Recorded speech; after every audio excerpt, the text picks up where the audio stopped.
प्रिय भक्तों, क्या आपने कभी सुना है कि वैशाख मास की पावन एकादशी पर भगवान विष्णु और माता लक्ष्मी की एक दिव्य कथा का श्रवण करने मात्र से जीवन के दुख अपने आप समाप्त होने लगते हैं और आपकी संतानों पर आने वाले संकट भी टल जाते हैं। आज आप जिस कथा को सुनने जा रहे हैं वह केवल एक कहानी नहीं, बल्कि साक्षात वैकुंठ के द्वार तक पहुंचाने वाला एक दिव्य मार्ग है। यह कथा वैशाख मास की उस अद्भुत महिमा से जुड़ी है जिसे सुनते ही मनुष्य के पाप, क्लेश और दरिद्रता नष्ट होने लगते हैं। कहा जाता है, इस पवित्र महीने में स्वयं नारायण अपने भक्तों के कल्याण हेतु पृथ्वी पर विचरण करते हैं, माता लक्ष्मी के साथ। जो भक्त इस एकादशी पर श्रद्धा से यह कथा सुनता है, उसके जीवन में ऐसा तेज, ऐसी शांति और ऐसा सौभाग्य आता है जो 7 जन्मों तक उसका साथ नहीं छोड़ता। प्राचीन भारत में एक सुंदर और शांत गांव था, गुंजनपुर। यह कोई साधारण गांव नहीं था, बल्कि मानो धरती पर स्वर्ग का एक अंश हो। इस गांव की आत्मा थी अमृता नदी के किनारे स्थित भव्य लक्ष्मी नारायण मंदिर। मंदिर में स्थापित भगवान विष्णु और माता लक्ष्मी की प्रतिमाएं इतनी दिव्य थीं कि उन्हें एक बार देखने वाला खुद को भूल जाता था। इसी गांव में 2 भाई रहते थे, महावीर और गोपाल। उनका प्रेम इतना गहरा था कि लोग उन्हें राम लक्ष्मण की जोड़ी कहते थे। समय बीता, दोनों का विवाह हुआ। महावीर की पत्नी श्रीदेवी और गोपाल की पत्नी रुक्मणी। चारों का जीवन अत्यंत सुखी था। कुछ ही समय में उनके घर बच्चों की किलकारियां गूंजने लगीं। ऐसा लगता था मानो माता लक्ष्मी ने स्वयं उनके घर में निवास कर लिया हो। लेकिन सुख हमेशा एक सा नहीं रहता। एक वर्ष वैशाख मास में भीषण गर्मी पड़ी। अमृता नदी सूखने लगी, खेत बंजर हो गए और फिर एक भयानक विपत्ति आई।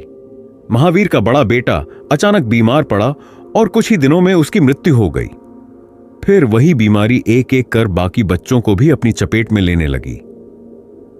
जो लोग कभी उनके घर सम्मान से आते थे, अब उनसे दूरी बनाने लगे। गांव में अफवाह फैल गई, इस परिवार पर कोई श्राप है। लोगों ने उनसे नाता तोड़ लिया, यहां तक कि मंदिर में प्रवेश भी रोक दिया गया। घर में अन्न समाप्त हो गया। बच्चे भूख से तड़पने लगे। माएं उन्हें पानी पिलाकर सुलाने की कोशिश करती। महावीर और गोपाल ने मदद मांगी, लेकिन हर दरवाजा बंद हो गया और एक एक कर उनके मासूम बच्चे इस दुनिया से चले गए। एक रात भयंकर तूफान आया, घर की छत टूट गई। चारों खुले आसमान के नीचे बैठे भगवान विष्णु को पुकार रहे थे। तभी महावीर बोला, कल वैशाख एकादशी है, चलो अंतिम बार अपने प्रभु के पास चलते हैं। अगले दिन कमजोर शरीर, कांपते कदम वे मंदिर पहुंचे, लेकिन पुजारी ने उन्हें रोक दिया। निराश होकर वे मंदिर के पीछे सूखी नदी के तट पर बैठ गए और ओम नमो भगवते वासुदेवाय का जाप करने लगे। तभी एक वृद्ध ब्राह्मण और उनकी पत्नी वहां आए। उन्होंने भोजन मांगा। उनके पास कुछ नहीं था सिवाय एक सूखे बेर के। रुक्मणी ने वही बेर उन्हें दे दिया। जैसे ही वह बेर उन्होंने खाया, अचानक तेज प्रकाश हुआ। सूखी अमृता नदी में जल प्रवाहित होने लगा। गांव वाले दौड़े चले आए। उस अलौकिक क्षण में जब अमृता नदी का जल पुनः प्रवाहित होने लगा और पूरा वातावरण दिव्यता से भर गया, तभी मंदिर के गर्भगृह से एक मधुर, गंभीर और अनंत तक गूंजने वाली ध्वनि प्रकट हुई। धीरे धीरे मंदिर के भीतर का प्रकाश और प्रखर होने लगा। दीवारें जैसे प्रकाश में विलीन होने लगीं और उन्हें ऐसा अनुभव हुआ मानो वे पृथ्वी पर नहीं, बल्कि स्वयं वैकुंठ की सीमा पर खड़े हों। साक्षात भगवान विष्णु शेषनाग की दिव्य छाया के साथ और उनके समीप करुणा की मूर्ति माता लक्ष्मी। उनके तेज से पूरा मंदिर आलोकित हो उठा था। लेकिन इस दिव्यता के बीच भी श्रीदेवी और रुक्मणी के हृदय का शोक शांत नहीं हुआ। वे दोनों दौड़कर माता लक्ष्मी के चरणों में गिर पड़ीं। यह वैभव, यह कृपा अब किस काम की, जब मेरे बच्चे ही मेरे पास नहीं हैं। तभी भगवान विष्णु ने अत्यंत शांति और करुणा के साथ महावीर के कंधे पर अपना हाथ रखा। उनका स्पर्श जैसे अग्नि में शीतलता भर देने वाला था। उन्होंने कोई कठोर वचन नहीं कहा, कोई त्वरित उत्तर नहीं दिया। बस उनकी दृष्टि में एक गहन आश्वासन था, जैसे वे कह रहे हों, जो कुछ हुआ वह व्यर्थ नहीं था। फिर उन्होंने धीरे से अपनी दिव्य गदा पृथ्वी पर स्पर्श कराई। उस क्षण धरती ने जैसे एक गहरी सांस ली। मंदिर की भूमि से एक हल्की सुगंध उठी और अमृता नदी की लहरें जैसे पुकार का उत्तर देती हुई मंदिर की सीढ़ियों तक आ पहुंची। भगवान ने संकेत किया, पीछे देखो। महावीर और गोपाल ने जैसे ही मुड़कर देखा, उनकी सांसें थम गईं, हृदय जैसे धड़कना भूल गया। वो उनके बच्चे थे, जिन्हें उन्होंने अपनी आंखों के सामने खो दिया था, जिन्हें उन्होंने अपने हाथों से मिट्टी में सुलाया था। आज वे जीवित थे, स्वस्थ थे और उनके मुख पर एक अद्भुत दिव्य आभा थी।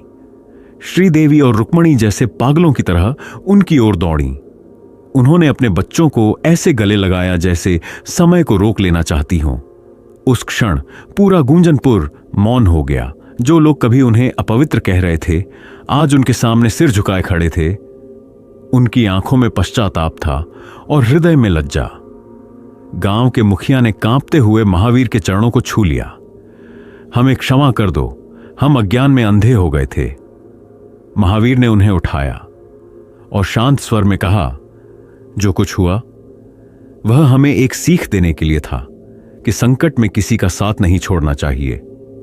धीरे धीरे वह दिव्य प्रकाश पुनः शांत होने लगा। भगवान विष्णु और माता लक्ष्मी का स्वरूप फिर से मूर्तियों में स्थिर हो गया। लेकिन उस दिन के बाद कुछ भी पहले जैसा नहीं रहा। दिव्य परिणति अमृता नदी फिर कभी नहीं सूखी। गुंजनपुर के खेत फिर से लहलहा उठे। लेकिन सबसे बड़ा परिवर्तन लोगों के हृदय में आया। जहां पहले अहंकार था, अब करुणा थी। जहां दूरी थी, अब अपनापन था। प्रिय श्रोताग, यह कथा केवल एक कहानी नहीं है, यह स्वयं भगवान विष्णु और माता लक्ष्मी की कृपा का प्रमाण है। शास्त्रों में कहा गया है, जो भी भक्त वैशाख मास की एकादशी पर इस कथा को श्रद्धा और पूर्ण विश्वास के साथ सुनता है, उसके जीवन के सभी कष्ट धीरे धीरे समाप्त होने लगते हैं। उसके घर में दरिद्रता का कभी वास नहीं होता और सबसे महत्वपूर्ण, उसकी संतान पर कभी कोई बड़ा संकट नहीं आता। माता लक्ष्मी स्वयं उस घर में स्थायी रूप से निवास करती हैं और भगवान विष्णु अपने भक्त और उसके परिवार की रक्षा करते हैं। इतना ही नहीं, जो मनुष्य इस कथा का श्रवण करता है, उसके पूर्व जन्मों के पाप नष्ट होते हैं, उसके पितरों को भी शांति और मोक्ष की प्राप्ति होती है। हर दिन ऐसी प्रेरणादायक और भक्ति से भरी बातें सुनने के लिए अब भी चैनल को सब्सक्राइब करें और अपना प्यार लाइक कमेंट से जरूर दिखाइए।